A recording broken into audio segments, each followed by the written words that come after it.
For our last headline, we're going to turn to the Pacific because we're really excited this year that we've been able to expand our survey reach to most countries in the Pacific region. And Anne-Marie, I think, do you have something that you can show us about that? You need to hold it a bit closer to your head. Yeah, there you go. So we have just published this report, Human Rights Across the Pacific. It's the first time that we've actually published any of our, data releases in a kind of hard copy report. Usually, most of our scores are published only on our rights tracker. There's a lovely map on the inside cover showing the countries that we expanded to in the last year.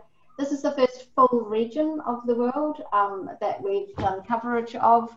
And it's really exciting because our goal from here on is to expand region by region rather than adding a scattering of countries from different parts of the world.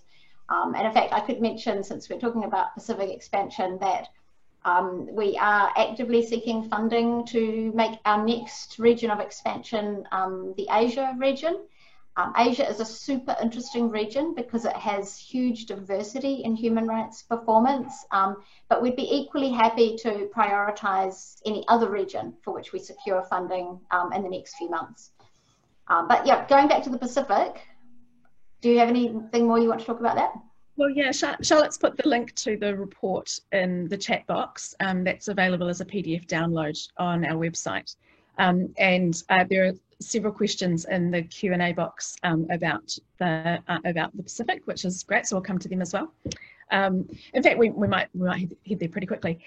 But Chad, I know you've got some thoughts about what we've seen in the Pacific. Now that we have a whole region to look at, we are able to see a few trends and things. What would you like to show us?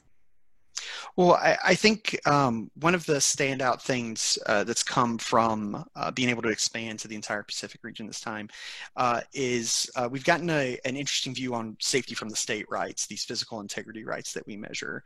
And I think, as I mentioned earlier in this webinar, I've been measuring civil and political rights for a very long time now. And something I've always been very disappointed in existing data sets is that they have often left out the Pacific to a large degree, that the Pacific often hasn't been talked about. And so one of the great things I think about expanding this region is as you can see here, the Pacific does quite well in general on safety from the state. Now there are exceptions to that, obviously, but the top scores are dominated by countries in the Pacific, and I think that really says something about one, people not talking about these countries in the past and really missing out on lessons to be learned for their own countries from these places that are doing this quite well.